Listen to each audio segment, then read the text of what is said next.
Go. All right, so we're going to go today the MedX chest press, okay? And then one of the first things I'm going to go over with this, all our movements that we're doing with the machines. I would say first and foremost, this can be confusing sometimes to people, but we're not trying to mimic necessarily a free weight or even functional movement, okay? We're basically, the machines are designed to track your muscle joint function, okay? So on the chest press, the MedX chest press, we're specifically trying to address the pectorals, the chest muscles, the front part of the shoulder, the anterior deltoid, and the triceps.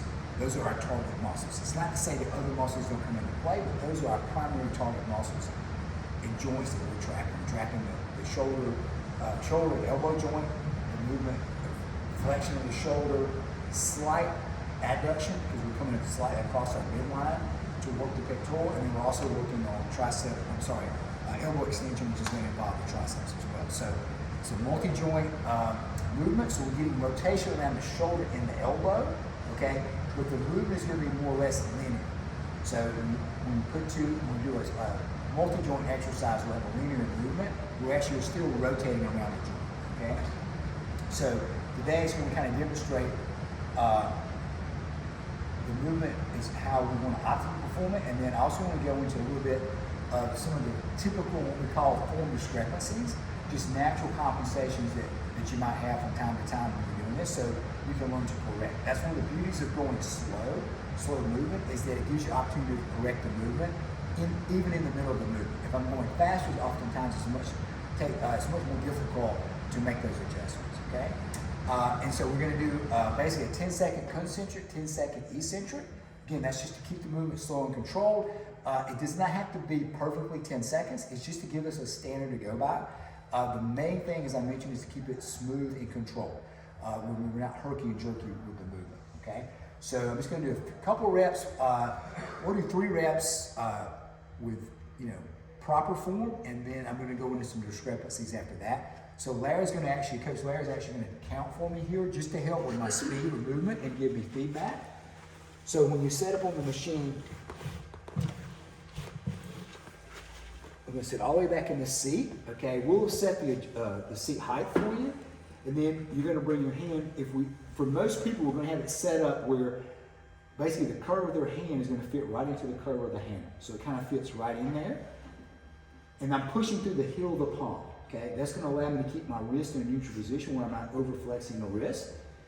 And then if we have the seat height appropriately set, my elbow, if you can see from the side, is going to be at 90 degrees, or approximately right at 90, okay? I don't have to excessively grip. I don't have to keep the hand open, but I can just kind of rest my hands here, and my thumb can almost be up the handle this way.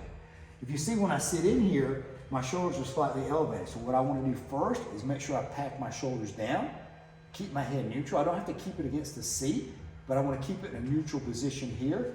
Thinking of like I had a fist width between my chin and my chest is kind of a good rule of thumb. Packing the shoulders. And then Larry's just going to give me a cue to start. You ready? Yep.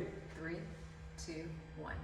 1, 2, 3, 4, 5, 6, 7, 8, 9, 10. 1, 2, 3, 4, 5, 6, 7, 8, 9. Barely touch, barely move. 1, 2, 3, 4, 5, 6, 7, 8, 9, 10.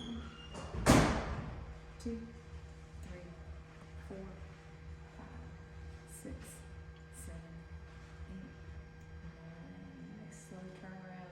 1, 2, 3, 4, 5, 6, 7, 8, 9, 10. 1, 2, 3, 4, 5, 6, 7, 8, 9. Okay, so she's coaching me on it as well. She's counting, but also she's encouraging me to have a slow turnaround. So at both ends, I'm keeping constant tension. I'm not pausing at the end or at the beginning of the exercise. It's like a continuous motion, so that I keep the muscles under load the entire time. We're not going to momentary fatigue here, we're just demonstrating, but eventually you will get to fatigue, all right? And so trying to keep the shoulders down, the chest up, maintaining that posture. You can also think of wedging yourself into the seat. So as I'm pressing the handles out, I'm really pushing the upper back and shoulders into the seat, okay? So the common, what we call form discrepancy would be, one, I may start off with the shoulders elevated, okay? So we want to first make sure the shoulders are set down. Sometimes we'll also see with the head going forward, which is automatically going to round the shoulders, okay? And then when I finish the movement, as I get near the end here, a lot of times again, we'll see this rounding forward, okay? So the head should stay in a neutral position, the chest up, the shoulders down, okay? And notice how my elbows are as well. We're creating external torque at the shoulder, so if anything, I'm kind of rolling the inside of my elbow forward, not allowing my elbows to come out and my shoulders to elevate, okay? So that's just more or less form positions. And then the other is Larry was coaching me on the turnaround, is that's really the key. So if I start, if we can start another rep, Larry, so just give me the countdown. 3, 2, 1. And you'll see that. So people really starting off too fast and they try to slow down at the end, or they try to hold out here, 7, 8, 9, and then they'll come back in the same thing, right? So think about, if you're doing a 10-second count, you should be halfway through the range of motion at 5. And that turnaround, especially on the chest press, the lower turnaround when I'm back here is going to be the key. And then at the end, try not to rest at the end, keeping that continuous motion. Hopefully that's helpful.